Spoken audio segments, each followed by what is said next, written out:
Daisaku Ikeda, troisième leader de la Soka Gakkai internationale. Quelques extraits de la vie d'un grand homme, troisième partie.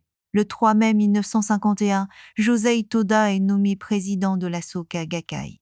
À 23 ans, Daisaku Ikeda rencontrera lors des cours donnés par Josei Toda sur le Sutra du Lotus, Kaneko, qu'il épousera le 3 mai 1952, en présence de son maître Josei Toda, qui aura choisi cette date significative, celle de sa nomination à la présidence de la Soka Gakkai.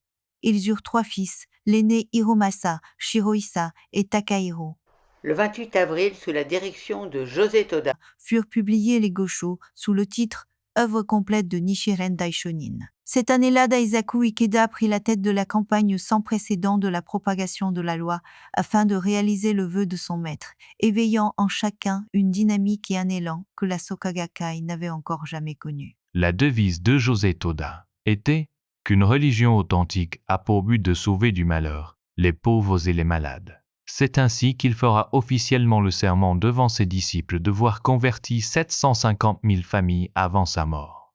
Il leur dira : « Si à la fin de ma vie, je n'ai pas atteint mon but, vous ne serez pas tenus de me faire des funérailles, et vous pourrez jeter mes cendres dans la mer au large de Shinagawa. » 7 mois avant son décès, le 8 septembre 1957, alors que déjà très affaibli par son cancer, il fit une déclaration publique devant 50 000 jeunes gens et jeunes filles pour l'abolition des armes nucléaires. Alors qu'à cette époque, les grandes puissances venaient juste d'entamer la course aux armements nucléaires, il lança un véritable testament à l'intention de la jeunesse. Jeunesse, voici le temps venu. Mes jeunes amis, regardez le monde. Ne voit-on pas à la fois les pays puissants et les faibles, tout en aspirant à la paix, tremblent sous la constante menace de la guerre?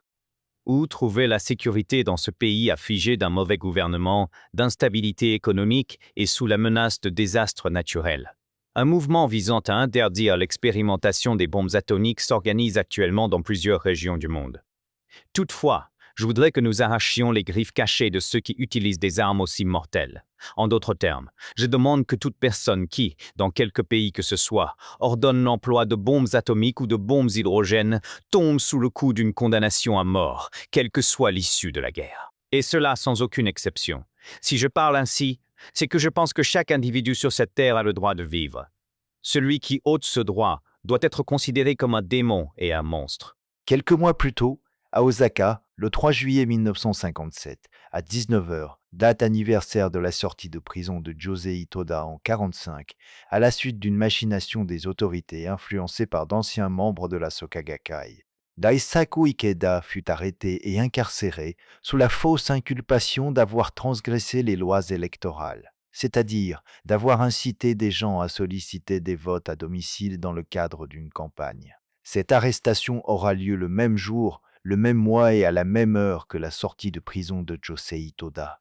Il restera 15 jours emprisonné et sous interrogatoire constant, alors qu'il avait été arrêté sans la moindre preuve de son implication dans cette affaire.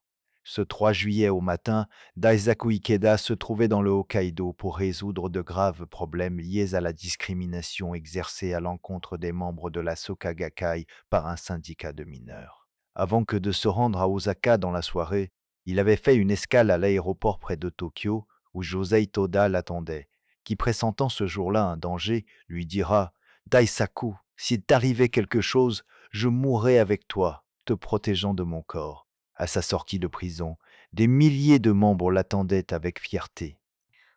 Ce procès, l'affaire d'Osaka, durera 4 ans et demi, acquittant officiellement le président Ikeda le 25 janvier 1962. Plus la Soka Gakkai se développait, plus elle rencontrait d'obstacles auprès des autorités de l'époque qui n'hésitèrent pas à profiter de leur pouvoir pour interroger, voire persécuter et menacer des membres de la Soka, plus particulièrement dans le Kansai, dont la capitale est Osaka, où Daisaku Ikeda mena de très importantes et fréquentes activités qui seront à l'origine du développement d'un nombre impressionnant de pratiquants, faisant de cette région le point de mire du Kozenrofu mondial. La conviction prophétique de Josei Toda fut prouvée par les faits en moins de 7 ans. Et le 2 avril 1958, il s'éteindra en ayant réalisé son souhait au-delà de ses espérances. 765 000 familles converties au bouddhisme de Nichiren. Il laissera à son disciple le plus proche et le plus dévoué, Daisaku Ikeda, le soin de continuer son œuvre. Fin de la troisième partie.